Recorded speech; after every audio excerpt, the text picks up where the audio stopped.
ನಮಸ್ಕಾರ ಎಲ್ಲರೂ ಹೇಗಿದ್ದೀರಾ? ನಾನು ಚೆನ್ನಾಗಿದ್ದೀನಿ, ನೀವು ಕೂಡ ಚೆನ್ನಾಗಿದ್ದೀರಾ ಅಂತ ಅನ್ಕೋತೀನಿ. ಸೊ ಈ ವಿಡಿಯೋ ಏನಂತ ಹೇಳ್ಬಿಟ್ಟು ನಾನು ತಮ್ಮನೇಲಿ ನೋಡಿದ್ರೆ ನಿಮಗೆ ಗೊತ್ತಾಗಿರುತ್ತೆ, ಆಲ್ರೆಡಿ ನೋಡಿ ಗೊತ್ತಾಗಿರುತ್ತೆ.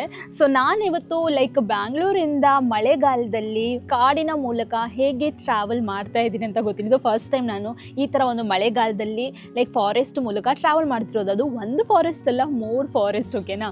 ಸೊ ನೋಡೋಣ ಹೇಗಿರುತ್ತೆ ಏನೇನು ಅಂತ ಹೇಳ್ಬಿಟ್ಟು ನಾನು ವಿಡಿಯೋದಲ್ಲಿ ನಿಮಗೆ ಪೂರ್ತಿಯಾಗಿ ತೋರಿಸ್ತೀನಿ. ಸೊ ಏನಂದರೆ ಮಳೆಗಾಲದಲ್ಲಿ ಟ್ರಾವೆಲ್ ಮಾಡೋದು ಸೇಫಾ ಇಲ್ಲ ಅಂತ ಎಲ್ಲ ನಾನು ನಿಮಗೆ ಹೇಳ್ತೀನಿ. ಸೊ ನಾನೇನು ಮಾಡಿದೆ ಅಂದರೆ ಬ್ಯಾಂಗ್ಳೂರಲ್ಲಿ ನಿಮ್ಗೆ ಗೊತ್ತೇ ಇದೆ, ನಂದು ಹಳೆ ವಿಡಿಯೋ ಎಲ್ಲ ನೀವು ನೋಡಿರ್ತೀರಾ, ನಾನು ಬ್ಯಾಂಗ್ಳೂರ್ ಬಂದಾಗ ಎಲ್ಲಿ ಸ್ಟೇ ಮಾಡಿದೆ ಅಂತ ಹೇಳ್ಬಿಟ್ಟು. ಸೊ ಈ ರೂಮ್ನ ನಾನು ವೆಕೇಟ್ ಮಾಡಿಬಿಟ್ಟು ಹೋಗ್ತಾ ಇದ್ದೀನಿ. ಸೊ ಅರ್ಲಿ ಮಾರ್ನಿಂಗ್ ಅಂದರೆ ಒಂದು 6ಗೆಲ್ಲ ಎದ್ದುಬಿಟ್ಟು ರೆಡಿಯಾಗಿ ಬ್ರೇಕ್ಫಾಸ್ಟ್ ಎಲ್ಲ ಮಾಡಿ ಒಂದು 7 ನನಗೆ ನಾನು ಬ್ಯಾಂಗ್ಳೂರು ಬಿಟ್ಟಿದ್ದು. ಏನಂದರೆ ಬ್ಯಾಂಗ್ಳೂರಿಂದ ಮೈಸೂರಿಗೆ ಹೈವೇ ಇದೆಯಲ್ಲ, ಎಕ್ಸ್ಪ್ರೆಸ್ ವೇ ಹೈವೇ, ಇದು ಫಸ್ಟ್ ಟೈಮ್ ನಾನು ಟ್ರಾವೆಲ್ ಮಾಡ್ತಿರೋದು. ಹೇಗಿರುತ್ತೆ ಅಂಥೇಳಿ ಅದು ಕೂಡ ನಾನು ಎಕ್ಸ್ಪೀರಿಯೆನ್ಸ್ ಮಾಡೋಕ್ಕೆ ಇಷ್ಟಪಟ್ಟೆ. ಸೊ ಹಾಗಾಗಿ ಆ ವೇ ನಾನು ಚೂಸ್ ಮಾಡಿಕೊಂಡೆ. ಸೊ ಆ ವೇಯಿಂದ ನಾನು ಹೋಗ್ತಾ ಇದ್ದೀನಿ. Let's go. ನೀವು ನೋಡ್ಬೋದು ತುಂಬಾ ಬ್ಯೂಟಿಫುಲ್ ಆಗಿದೆ ಈ ವೇ ಏನಿದೆ. ಸೊ ನೋಡ್ಬೋದು ಸುತ್ತಲೂ ಫುಲ್ ಫಾರೆಸ್ಟ್ ಅಲ್ಲ, ಗದ್ದೆ ಹೊಲ ಎಲ್ಲನೂ ಇದೆ ರೋಡ್ ಸೈಡು. ಒಂಥರ ಹೈವೇ ಎಕ್ಸ್ಪ್ರೆಸ್ ಆಗಿರೋದ್ರಿಂದ ಯಾವುದೇ ರೀತಿಯಾದ ಇದು ಇಲ್ಲ, ಪ್ರಾಬ್ಲಮ್ ಇಲ್ಲ, ಏನಿಲ್ಲ, ಟ್ರಾಫಿಕ್ ಇಲ್ಲ, ಏನಿಲ್ಲ. ಸುಯ್ ಅಂತ ನಾನು ಹೋದೆ. ಆದಷ್ಟು ಬೇಗ ನಾನು ಮೈಸೂರಿಗೆ ರೀಚ್ ಆದೆ. ಆ್ಯಕ್ಚುಲಿ ಮೈಸೂರು ನಾನು ಎಂಟ್ರಿ ಆಗಿದ್ದು ವೇ ಏನಿದೆ ಅಲ್ಲ, ಅದು ಕ್ಲೋಸ್ ಮಾಡಿಬಿಟ್ಟಿದ್ರು. ಯಾಕಂದರೆ ಪೊಲೀಸ್ ಅವರೆಲ್ಲರೂ ಇದ್ರಲ್ಲಿ ಯಾವುದೋ ಮಂತ್ರಿ ಬರ್ತಿದ್ದಂತ ಅನಿಸುತ್ತೆ. ಸೊ ಎಲ್ಲ ಕ್ಲೋಸ್ ಮಾಡಿಬಿಟ್ಟಿದ್ದು, ಅಲ್ಲಿ ಎಂಟ್ರಿ ಆಗಿ ಬಿಡಲಿಲ್ಲ ಅವರು. ಹಾಗಾಗಿ ನಾನೇನು ಮಾಡಿದೆ, ಸಪ್ರೇಟ್ ಬೇರೆ ವೇಯಿಂದ ಅವ್ರು ನಮಗೆ ಕಳಿಸಿದ್ರು. ಹಾಗೆ ನಾನು ಬಂದಾಗ ಈ ಚರ್ಚ್ ನೋಡಿದ್ದು ಮೈಸೂರಲ್ಲಿ. ಓ ಮೈ ಗಾಡ್, ಈ ಮೈಸೂರು ಚರ್ಚ್ ಏನಿದೆಲ್ಲ ನಾನು ಅವಾಗ ಬಂದಾಗ ನೋಡಿರಲಿಲ್ಲ.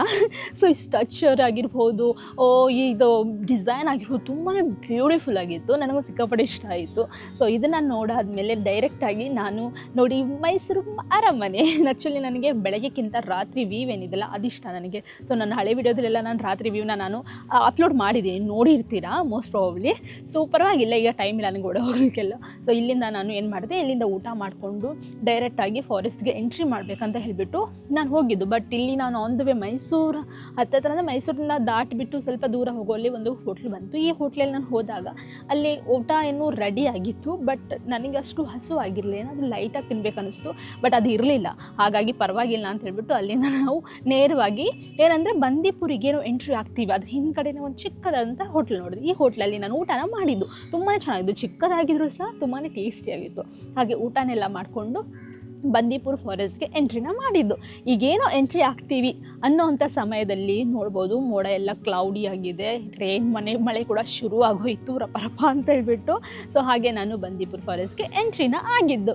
ಸೊ ಇಲ್ಲಿ ನೋಡ್ಬೋದು ವೆಲ್ಕಮ್ ಟು ಬಂದೀಪುರ ಫಾರೆಸ್ಟ್ ಅಂತೆಲ್ಲ ಬೋರ್ಡ್ ಇದೆ. ಸೊ ಒಳಗಡೆ ಬಂದ ತಕ್ಷಣ ಬಂದೀಪುರ ಫಾರೆಸ್ಟ್ಗೆ ಏನೋ ಎಂಟ್ರಿ ಆದ ತಕ್ಷಣ ಸೈಡಲ್ಲಿ ದೊಡ್ಡ ಆನೆ ನೋಡಿ ತಿಂತಾ ಇರೋದನ್ನು ನೀವು ನೋಡ್ಬೋದು ಸೈಡಲ್ಲಿ.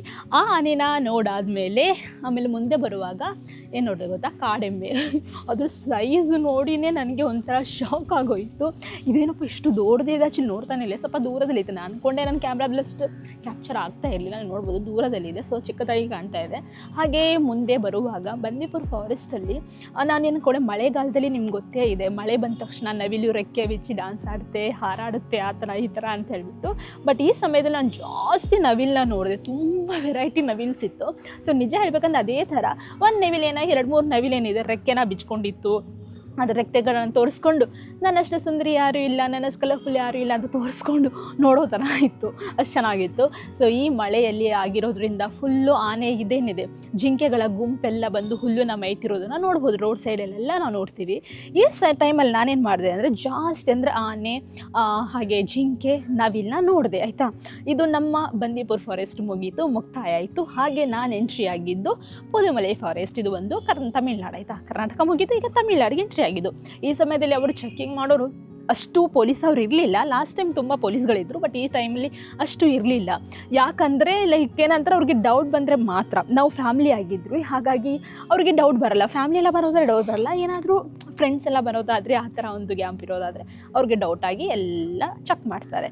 ಸೊ ಅದು ಒಂದು ಆಯಿತಾ. ಇಲ್ಲಿಂದ ನಾನು ಡೈರೆಕ್ಟಾಗಿ ಬಂದಾಗ ಅದೇ ಥರ ಪುದುಮಲೈ ಫಾರೆಸ್ಟ್ಲಿ ಸಹ ಆನೆ ಆಗಿರ್ಬೋದು, ಜಿಂಕೆ ಆಗಿರ್ಬೋದು, ಅದನ್ನೇ ನೋಡಿದ್ದು ನಾನು, ಬೇರೆ ಏನೂ ನೋಡಿಲ್ಲ. ಮತ್ತು ಮಳೆಗಾಲ ಆಗಿರೋದನ್ನ ಎಲ್ಲ ಕಡೆ ಮಳೆ ಹರಿತಿರೋದು ನೋಡ್ಬೋದು. ನೀರಂತೂ ಮಳೆ ಸುರಿದು ನೀರೆಲ್ಲ ತುಂಬಾ ವೈಲೆಂಟಾಗಿ ಹರಿತಾ ಇತ್ತು. ಸೊ ಅಲ್ಲಿಂದ ನೇರವಾಗಿ ಒಂದು ಸಿಟಿಗೆ ಎಂಟ್ರಿ ಆದ್ವಿ ನಾವು. ಈ ಸಿಟಿಗೆ ಏನಿದೆ, ಈ ಸಿಟಿ ದೊಡ್ಡದಾಗಿ ಅನ್ನಿಸ್ತು, ಬಟ್ ಊಟ ಮಾಡಬೇಕಂತ ಬಟ್ ಹಸಿವಿರಲಿಲ್ಲ, ಹಾಗಾಗಿ ನಾವು ಊಟ ಮಾಡಿರಲಿಲ್ಲ. ಅಲ್ಲಿಂದ ಸಮಯ ಕಳೆಯೋದು ಬೇಡ, ಸೊ ಟೈಮ್ ವೇಸ್ಟ್ ಮಾಡೋದು ಬೇಡ ಅಂತ ಡೈರೆಕ್ಟಾಗಿ ನಿಲಂಬೂರ್ ಫಾರೆಸ್ಟ್ಗೆ ಎಂಟ್ರಿ ಆಗಿದ್ದು.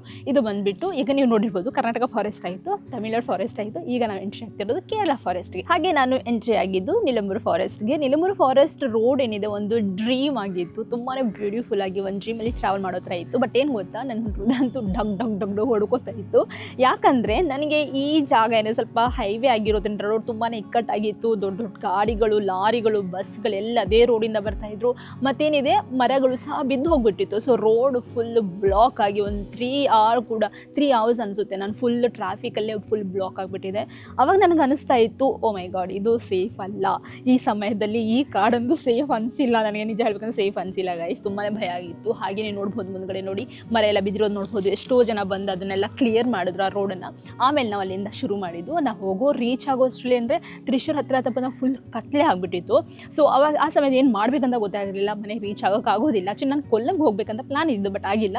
ಹಾಗೆ ನಾನು ಡೈರೆಕ್ಟಾಗಿ ಹೋಗಿದ್ದು ಗುರುವಾರಿಗೆ. ಅಲ್ಲಿಂದ ಹತ್ತಿರ ಇತ್ತು. ಸೊ ಅಲ್ಲಿ ಹೋಗಿಬಿಟ್ಟು ಅಲ್ಲಿ ಸ್ಟೇ ಮಾಡಿದೆ. ಅಲ್ಲಿ ನಾನು ಒಂದು ಅಪಾರ್ಟ್ಮೆಂಟಲ್ಲಿ ಒಂದು ರೂಮ್ನ ಬುಕ್ ಮಾಡಿದೆ. ಸೊ ನೋಡ್ಬೋದು ತುಂಬಾ ಬ್ಯೂಟಿಫುಲ್ ಆದಂಥ ರೂಮ್ ಆಗಿತ್ತು. 2 ಬೆಡ್ಡು, ಹಾಗೆ ಸಿಂಗಲ್ ಬೆಡ್ರೂಮು, ಕಿಚನು ಎಲ್ಲ ಇತ್ತು. ಬೇಕಂದ್ರೆ ನಮ್ಗೆ ಊಟ ಎಲ್ಲ ಮಾಡ್ಕೊಂಡು ತಿನ್ಬೋದು. ಬಟ್ ಏನು ಗೊತ್ತಾ, ರಾತ್ರಿ ನಾನು ಊಟ ಮಾಡದೆ ಮಲಗಿದ್ದೀನಿ. ಯಾಕಂದ್ರೆ ಅಷ್ಟು ಲೇಟಾಗಿ ರೀಚ್ ಆಗಿದ್ದರಿಂದ ಫುಲ್ ಅಂಗಡಿಗಳೆಲ್ಲ ಕ್ಲೋಸ್ ಆಗಿಬಿಟ್ಟಿದ್ದು, ಏನಿರಲಿಲ್ಲ.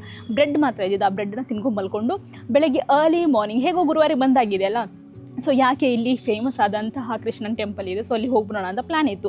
ಹಾಗೆ ಬೆಳಗ್ಗೆ 4 ಗಂಟೆಗೆಲ್ಲ ಇದ್ದು ತಲೆ ಸ್ನಾನ ಮಾಡಿ ರೆಡಿಯಾಗಿ ಹೋಗಿದ್ದು. ಬಟ್ ಏನು ಗೊತ್ತಾ, ದರ್ಶನ ಮಾಡೋಕ್ಕಾಗಿಲ್ಲ. ಅಷ್ಟೊಂದು ಕ್ಯೂ ಅಂದರೆ ಅಷ್ಟೊಂದು ಕ್ಯೂ, ಅದು ಕೂಡ ಇದಾಗೋಯಿತು. ಬಟ್ ಏನು ಗೊತ್ತಾ, ಖಂಡಿತವಾಗ್ಲೂ ನಾನು ನೆಕ್ಸ್ಟ್ ಟೈಮ್ ಒಂದು ಸತಿ ನಾನು ಗುರುವಾರಿಗೆ ಪ್ಲ್ಯಾನ್ ಮಾಡ್ತಾಯಿದ್ದೀನಿ. ನಾನು ಹೋಗಿ ನಾನು ನಿಮಗೆ ಹೇಗೆ ಬರೋದು, ಹೇಗೆ ಸ್ಟೇ ಮಾಡೋದು, ಮತ್ತು ಏನೆಲ್ಲ ಮಾಡೋದು ಅಂತ ಫುಲ್ ಡೀಟೇಲಾಗಿ ನಾನು ನಿಮಗೆ ಹೇಳ್ತೀನಿ. ಸೊ ಅದು ನಿಜವಾಗ್ಲೂ ಆದಷ್ಟು ಬೇಗನೆ ಮಾಡಬೇಕಂತ ಪ್ಲ್ಯಾನ್ ಇದೆ. ಯಾಕಂದರೆ ನನಗೂ ಬೇಜಾರಾಗಿದೆ ಅಲ್ಲಿ ಹೋದವಳು ಏನು ಮಾಡೋಕ್ಕಾಗಿಲ್ಲ. ಯಾಕಂದರೆ ಅಷ್ಟು ಮಳೆಗಾಲದಲ್ಲಿ ಅದು ನಂಗೆ ಅಷ್ಟು ಸೇಫ್ ಅಂತ ಅನಿಸ್ಲಿಲ್ಲ ಅದಕ್ಕೆ.